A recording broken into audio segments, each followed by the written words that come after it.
नमस्कार. सन्माननीय अध्यक्ष महोदय, माननीय प्रमुख अतिथी, माननीय मुख्यमंत्री महोदय, जागतिक मराठी अकादमीचे पदाधिकारी, विद्वान साहित्यिक, कलाक्षेत्रातील मान्यवर आणि उपस्थित सर्व सन्माननीय प्रेक्षकांना माझा नमस्कार. भारतभूच्या सिंधू तीरावर सुंदर माझा गोवा, चैतन्याचा मांगल्याचा इथेच माझा ठेवा. या ओळीप्रमाणेच सिंधुसागराच्या काठावर वसलेली कला, संस्कृती आणि परंपरेने नटलेली ही गोव्याची पवित्र भूमी आज जगभरातील मराठी भाषिकांना भाषा, साहित्य, कला आणि विचारांच्या माध्यमातून एकत्र आणण्याचे कार्य करणाऱ्या जागतिक मराठी अकादमीच्या वतीने आयोजित 21व्या जागतिक मराठी संमेलन शोध मराठी मनाचा या अत्यंत महत्त्वपूर्ण सोहळ्याची साक्षीदार ठरत आहे. गोव्याची भूमी ही केवळ निसर्ग सौंदर्याने नटलेली नसून संगीत, नाट्य आणि लोककलेच्या सशक्त परंपरेने समृद्ध आहे. गोवेकरांचे संगीत आणि नाटकावरील प्रेम हे तर त्यांच्या सांस्कृतिक ओळखीचे वैशिष्ट्य. गौरवशाली नाट्यपरंपरा लाभलेल्या या चिमुकल्या भूमीत दरवर्षी रंगदेवतेच्या चरणी 2 ते 3 हजार नाट्यफुलं अर्पण केली जातात. नाट्य आणि संगीत याचा अपूर्व संगम असलेली संगीत नाटकं आणि नाट्यसंगीत, नाट्यपद ही तर मराठी रसिकांच्या, गोमंतकीयांच्या मर्मबंधातली ठेव. जैसे चंद्र आणिक चंद्रिका, शंकर आणिक अंबिका, श्रीरंग आणिक राधिका, तैसे हे मराठी नाट्यसंगीत, अभिनय सुंदर रसपूर्ण, अमृतातेही पैजा जिंके मनोहारी. असं नाट्यसंगीताचं सुंदर आणि यथार्थ वर्णन करणाऱ्या लेखक विद्याधरजी गोखले यांच्या लेखणीतून उतरलेल्या संगीत जय जय गौरी शंकर या नाटकाची सप्तसूर झंकारत बोले ही नांदी आता इथे सादर होणार आहे. नांदी म्हणजे नाटकाचा आद्यस्वर, ईश्वराचं स्तवन. ईश्वराच्या वंदनेतून कलेच्या, शब्दांच्या, विचारांच्या या सोहळ्याला आता मंगलमय आणि शुभंकर अशा रीतीने सुरुवात होणार आहे. गिरिजेच्या वीणेप्रमाणेच गोव्याची समृद्ध संस्कृती संगीत, नाट्य आणि भक्तिभावाच्या स्वरात अखंड झंकारत राहावी या ध्येयासाठी स्वतःला समर्पित करणारी संजीवन संगीत अकादमी ही गोव्यातील एक प्रतिष्ठित संगीत शिक्षण संस्था. या संजीवन संगीत अकादमीचे संस्थापक नामवंत गायक डॉक्टर प्रवीण गावकरजी यांच्या संकल्पनेतून ही कलाकृती आकार घेत आहे आणि याचे निर्माते आहेत स्वास्तिक कल्चरल असोसिएशन. ज्येष्ठ संगीतकार वसंतराव देसाई यांनी या मूळ नाटकातील नाट्यगीतांना चाली लावल्या होत्या आणि पंडित प्रसाद सावकर आणि पंडित राम मराठे यांनी स्वरसाज या नाट्यातील गीतांना चढवला होता. संजीवन संगीत अकादमीचे विद्यार्थी जे आता आपल्यासमोर ही नांदी सादर करणार आहेत ते आहेत पल्लवी पाटील, आरती गावडे, अश्विनी अभयंकर, सिया पै, मधुरा नवघरे, ध्रुवी चारी, सुरभी फडणीस, रियांशा पेडणेकर आणि यांना साथ संगत करणार आहेत गोव्यातील नामवंत कलारत्न. तबला साथ करणार आहेत पंडित रोहिदासजी परब, संवादिनीवर साथ करत आहेत श्री सुभाष फातर्फेकरजी आणि सारंगी साथ करत आहेत श्री वसीम खाजी. सर्व कलाकारांना विनंती आहे की त्यांनी आता नांदी सादर करावी. धन्यवाद.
भक्तिरसाची निर्मळ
शंकर डमरू डम बोले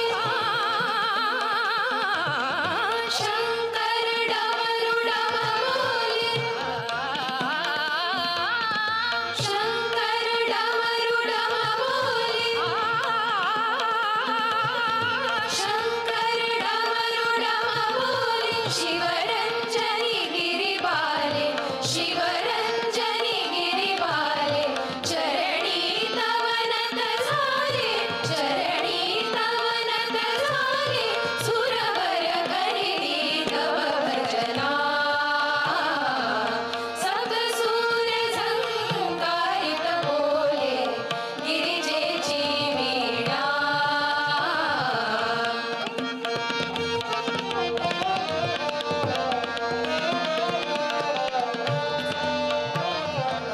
रे मा रे मा पनि पनि सारी सारे बा रे मनी पा सानी पनि नि सानी सामरे नि सारे मा पनि सा पनि सारी नि सानी पनि पनि सारी नि सानी पनि पसानी द प मगरे सा पसानी द प मगरे सा पसानी द प मगरे सा सत सूर झंकारित बोले गिरिजेची वीणा गिरिजेची वीणा गिरिजेची वीणा